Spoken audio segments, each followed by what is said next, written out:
Hello everyone. Welcome back to my YouTube channel. आज मैं late उठी, मतलब 7:30 बजे के आसपास अलार्म लगाया था 4 बजे का। But never mind. This is Avni and I am a class 11 student as well as a NEET aspirant. तो मैंने यहाँ पे जल्दी जल्दी ब्रश करा, फेस वॉश करने के बाद मैंने मेरी चाय बनाई बिकॉज़ मेरी कॉफ़ी ख़त्म हो गई थी यार। कुछ तो चाहिए था दिन स्टार्ट करने के लिए। सो मैं अपनी टेबल पर चाय लेकर आ गई। और भाई तुम इसको देखो, ये मास्टरपीस और एक ये टाइमर, भाई अलग ही वाइब देता है मेरी स्टडी टेबल पे।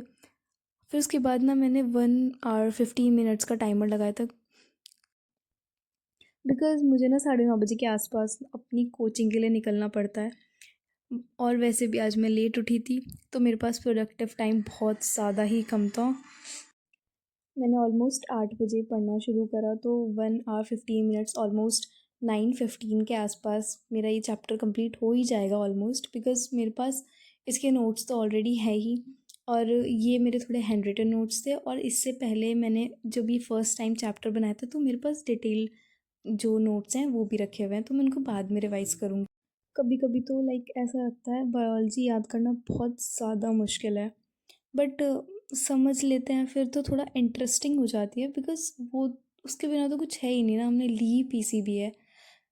हाँ, मैथ्स को छोड़कर, बिकॉज़ मैथ्स तो बस की नहीं है। एटलीस्ट बायोलॉजी समझ में आ जाती है और थोड़ी इंटरेस्टिंग होती है।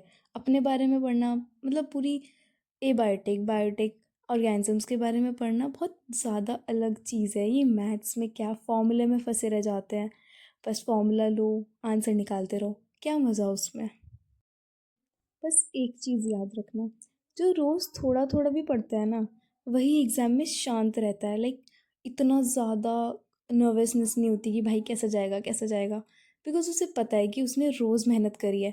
और एक दिन सारा सिलेबस लेकर बैठोगे तो ना एग्ज़ाम अच्छा जाएगा, और फिर घर पर आकर तो अलग ही प्रेशर होता है। यू नो लाइफ भी बायोलॉजी जैसी है, मतलब टाइम लगता है यार ग्रो होने में हर चीज़ को। तो अपने आप को टाइम दो और कंसिस्टेंसी बनाए रखो बस। चलो मैं आपको अपने सिलेबस के बारे में बताती हूँ। जैसे मैंने आपको बताया कि as I am a class 11th grader, 11th का तो ऑलमोस्ट कंप्लीट हो चुका है। बट मैं जैसे नीट की प्रिपरेशन कर रही हूँ जिस जिस कोचिंग से, तो वहाँ पर 11th 12th मतलब एक तरीके से कंबाइन ही चल रहा है, वहाँ कोई अलग अलग नहीं है। 11th 12th एक ही है, एज अ नीट एस्पिरेंट ही वहाँ पढ़ाया जाता है। If I talk about biology, biology में बेसिकली दो चैप्टर रह रहे हैं। एक तो सेल रह रहा है और एक मॉलिक्यूलर बेसिस वाला। सेल में सेल डिवीजन रह रहा है, सेल यूनिट तो हो चुका है, cell division and that molecular basis.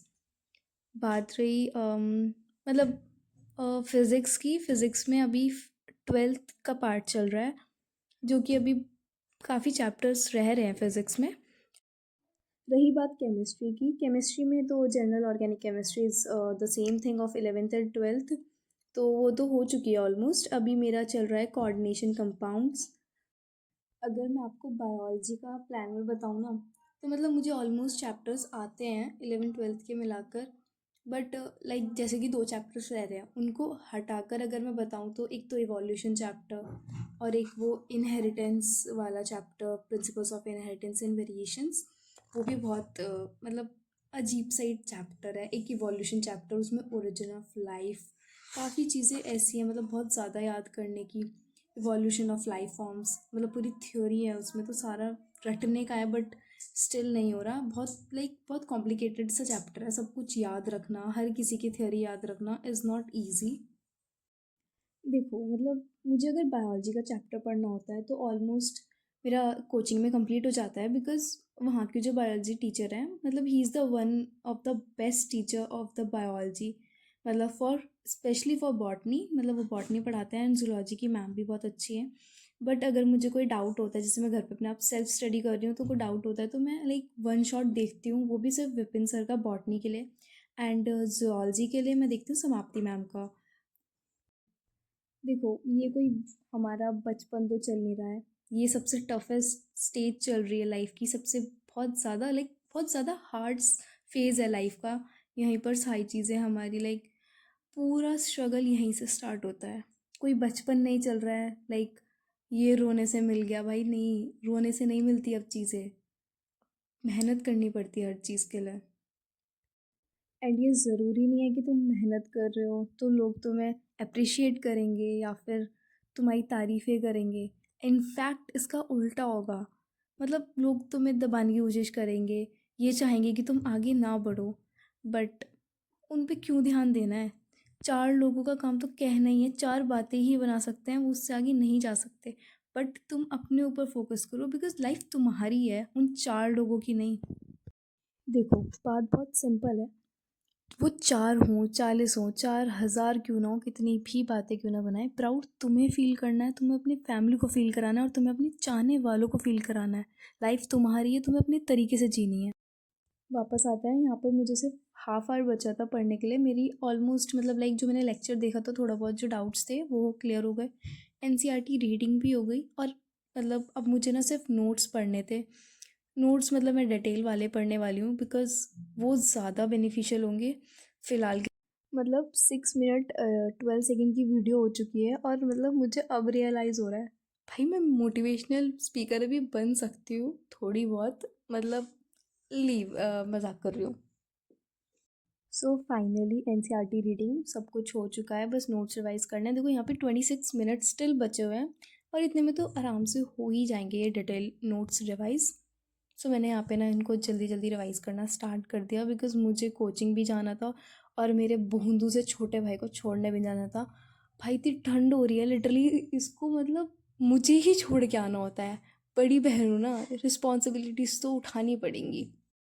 Still in छोटे भाइयों को कोई एहसान नहीं होता, इन्हें फ़र्क ही नहीं पड़ता क्या चल रहा है क्या नहीं, अपनी मस्ती में मस्त रहते हैं बिकॉज सबसे छोटे होते हैं और घर के लाडले होते हैं, घर वालों के मतलब।